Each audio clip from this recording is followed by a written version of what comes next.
Up next, we've got the power nozzle, the hose, and then all the stuff in the box. I've already cleaned the inside of this one. It's wet, so I'm going to actually take a dry towel and run through there really quick. But this one was pretty stinking bad. I sent a picture of it, so I went ahead and took these out as well. And you can see you just push that a little bit, and then you can flip that around with your thumb and pull it on out of there. And then putting it back in place is the same way. You're just gonna slide it in, and then I use my thumb to put it in place and make sure that it's not up and down. I can't even get it that way, but like make sure it's not like this, because you're gonna get a lot of dirt and stuff stuck in there. So instead, make sure it's nice and flat and clicked into place just like that. That way that the dirt doesn't get stuck up around it. So that looks a lot better, believe me. Sorry, I did not get a before picture, but oh, it was funky. So next up, so nothing's worse than whenever you bring your hose out of the box and you're like, check out this hose made out of piano wire, super stiff. It is amazing. Oh, I want to see it. And you hand it over to them and they see that. Oh, Lord have mercy. No, thank you. So I'm going to wipe out in here. Make sure I get all that. I'm going to go ahead and wipe this part out as well, because you can see there is a lot of funk in there. Looks like, dang it. Looks like I'm going to have to go ahead and get that one out too, because you can see all kinds of funk in there. So I'm going to go ahead and get that out too. Yeah, that one's pretty bad. Okay, so that's pretty self-explanatory. Just going to wipe that out really well with my damp towel. Make sure it's nice and dry before I put everything back in the box. Up next, we've got the power nozzle. There's lots of different things I can do here. Sam, can you grab me a couple Q-tips out of the bottom drawer in my bathroom? So I'm going to use a damp Q-tip. And Tater actually showed me this. If you look in here, you can see all kinds of dirt in there. So we're going to take a damp Q-tip and just go in each one of these little holes here and make sure we really get them. And then you can slide it over and get in there a little bit better as well. So how do we clean the power nozzle? First of all, you're going to wipe it all down. Make sure it looks nice and clean. Don't forget about anywhere that dirt goes through. So we've got lots of dirt in there as well. We're going to check in there. We're going to flip this bad boy over. Hopefully I can do this one-handed.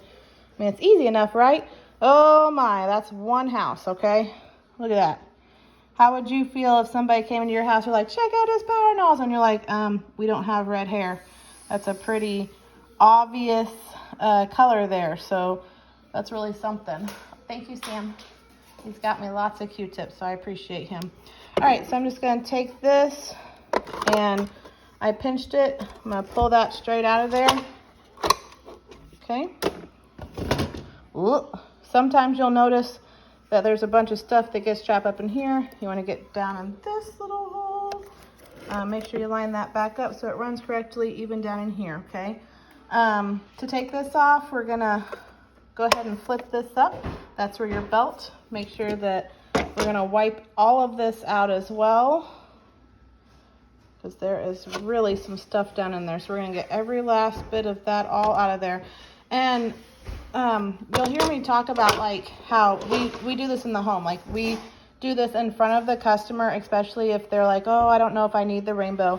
This is a huge selling point. You're not really talking about cleaning their dirt out so much. I mean, you can, but as you're cleaning it and you're pulling cloth after cloth after cloth with all of their dirt, they're seeing even more of their dirt, more than just the test cloths. And Taylor will be the first to tell you that how many machines actually get sold during the cleaning of the machine, because they're like, wow, I did not realize that there was that much. Okay, so yeah, we flip this up right here.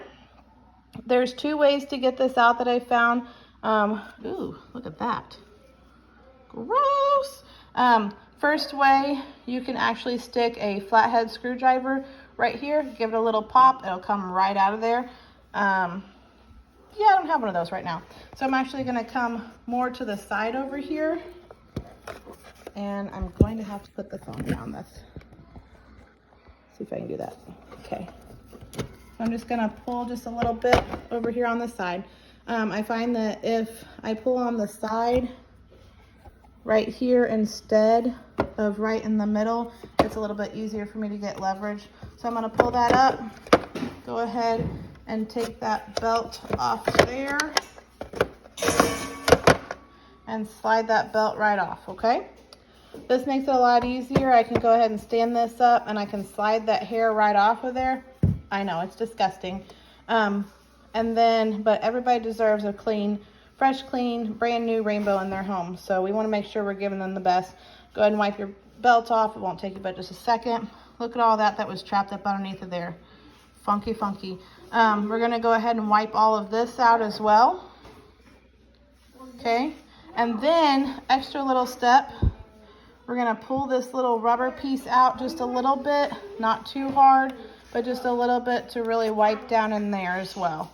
So anywhere that there's a crevice, we really wanna make sure that we're getting it.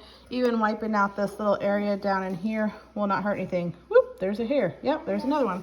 Okay, then we're gonna wipe off the wheels, put it all back together. I'll show you how to put it back together here in just a minute. And then if there's anybody at Rainbow that knows how to put multiple videos together, please let me know, because that would be super, super helpful. Also, when you're selling your Rainbow, we write down those serial numbers. You're gonna notice that serial number is right there. That's your serial number, not those. It's not your social security number, Sam. And then we'll just meander over here, excuse the mess. It was Mother's Day today. Okay, serial number right here on this one. And then we don't worry about this number right now. If June does ask you, in some of your older machines, like if you're doing a rainbow against a rainbow, she'll ask you for this number, and that's gonna tell you that this was manufactured in the first quarter of the 2022. And so that makes a huge difference, especially since we have models that go multiple years. Okay, so I'm gonna clean up a little bit and I'll show you how to put that power nozzle back together.